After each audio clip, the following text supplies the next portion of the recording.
Unit 2, Lesson 3, Solving Linear Equations, Part 3. So today we're just going to do more solving equations examples, but they're going to be a little more complex. For example, they might involve distributive property, okay? Or they might involve fractions. So I'm going to show you how to approach solving equations questions like this. Okay, so part A, 3 times x minus 4 equals 2 times x plus 8. So the first thing we want to do is deal with the brackets. Okay, and we can't add or subtract together the terms inside the brackets because they're not like terms. So to eliminate the brackets, we're going to multiply the term outside of the brackets by everything inside of the brackets using our distributive property, and the brackets will be gone. So 3 times x is 3x. 3 times negative 4 is negative 12. Equals, and then we'll do distributive property on this set of brackets. 2 times x is 2x, and 2 times 8 is 16. Now the brackets are gone. Okay, that's great. That's the point of distributive property, is to multiply to eliminate the brackets. Okay, now we have a question similar to the ones we did in the last lesson, right? It's a solving equations question with variables on both sides of the equal sign and plain numbers on both sides of the equal sign. So we want to get those like terms on the same side. So I'm going to eliminate the 2x from the right side so that it shows up on the left side. Okay, so in order to eliminate a positive 2x, I'm going to subtract 2x from both sides. So you always write what's there already and then add in your operation that cancels out. Okay, so all I did was add in the minus 2x on both sides. Now I simplify. So if I want to simplify the right-hand side, 2x minus 2x cancels out. We're left with just 16. And then on the left-hand side, we can combine the like terms. 3x minus 2x, which is just x. Okay, look at that. Much more simple. Now we have x minus 12 equals 16. So I want to eliminate the minus 12 on the left side so that shows up on the right hand side, and we can combine those like terms. So in order to eliminate a negative 12, I'm going to add 12 to both sides. So I'm going to insert a plus 12 on both sides. Because remember, whatever you do to one side, you have to do to both sides. Okay, now let's simplify. So on the left hand side, negative 12 plus 12 is 0. Just cancels out. And then 16 plus 12, we can add those together because they're like terms, is 28. Okay, so x is 28. So that's how you do a solving equations question with distributive property. Okay, part B. This is a fraction question. So we have 2x plus 1 divided by 3 equals 5. The first thing we want to do is eliminate that fraction. So to get rid of this divide by 3, we would do the opposite operation on both sides, which would be a multiply by 3. So let's multiply both sides of the equation by 3.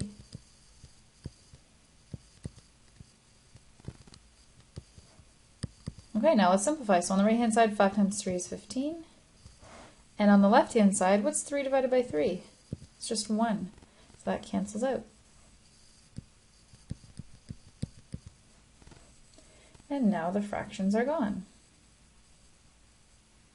Okay, now we have 2x plus 1 equals 15. I'm going to eliminate the plus 1 by subtracting 1 on both sides.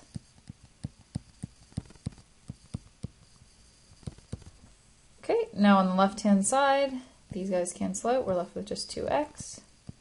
And 15 minus 1 is 14. Okay, now we want to eliminate that 2 that's being multiplied to the x. So we want to divide both sides by 2, because that's the opposite operation of multiplying by 2. Okay, 2 divided by 2 cancels out, so we're left with just x. And 14 divided by 2 is 7. So our final answer is x equals 7. Okay, this last example is crazy because it has 3 fractions, all with different denominators. So there's 2 ways you could approach this.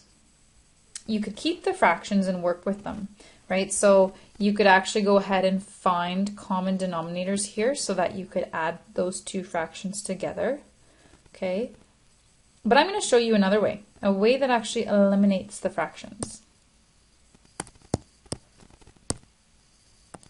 So when you have a question like this, to eliminate the fractions, you want to think of a number that you can multiply the entire expression by, okay? And that number needs to be a number that's divisible by 6, 4, and 2. So a number that's divisible by all denominators. Okay, so what is a number that you can divide by 6, 4, and 2? And try and think of the lowest possible number. Okay, so hopefully you thought of 12. Okay, 12 is divisible by 6, by 4, and by 2. So we're going to multiply both sides of the equation by 12. And you're going to see that these denominators are going to be gone. And we're going to not have fractions anymore. So 12 times this side first.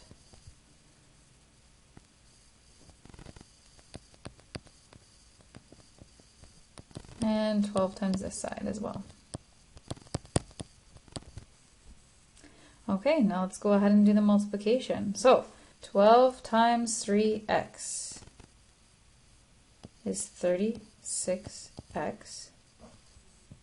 And 12 times negative 5 is negative 60, all divided by 6. Okay, and then 12 times the negative 2x is negative 24x.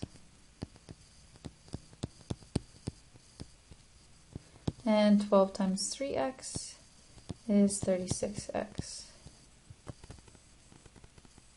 Okay, if it's helpful, you're welcome to turn these into a fraction.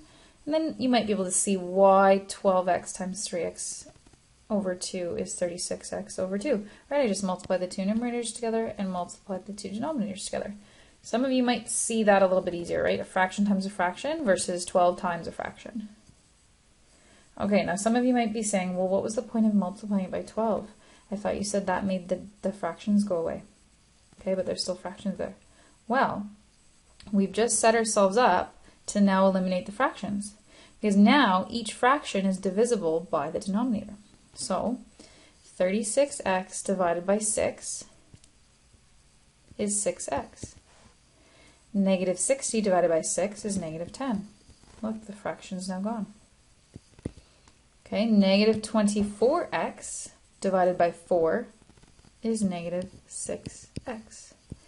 And 36x divided by 2 is 18x. Okay? Before, if you did the division, you would have got decimals, so you wouldn't have done the division. As soon as we multiply by a number that can be divided by each denominator, now the fractions work out. Okay, so we can simplify this. Okay, now let's solve for x. So 6x minus 6x is 0, so we're just left with negative 10 equals 18x. Okay, now I'm going to divide both sides by 18. And we get x is equal to negative 10 over 18. Okay, so the last thing that you're going to want to do is just reduce your fraction. So that can be reduced to negative 5 over 9. Okay, so the takeaway here is sometimes when you're given a question like this and you have a bunch of fractions present, okay, you're more than welcome to work with the fractions, add them together, but it's a little more work because you have to find common denominators to add. So I like to always ask yourself, what's a number that I can divide by all of the denominators? Once you know that number, multiply it by both sides of the equation. Like what we did here. 12 was that number. And then we multiplied it on the left side and on the right hand side. And then after doing that, all of our fractions divided out equally. And we got rid of our fractions, which made the question a little bit easier.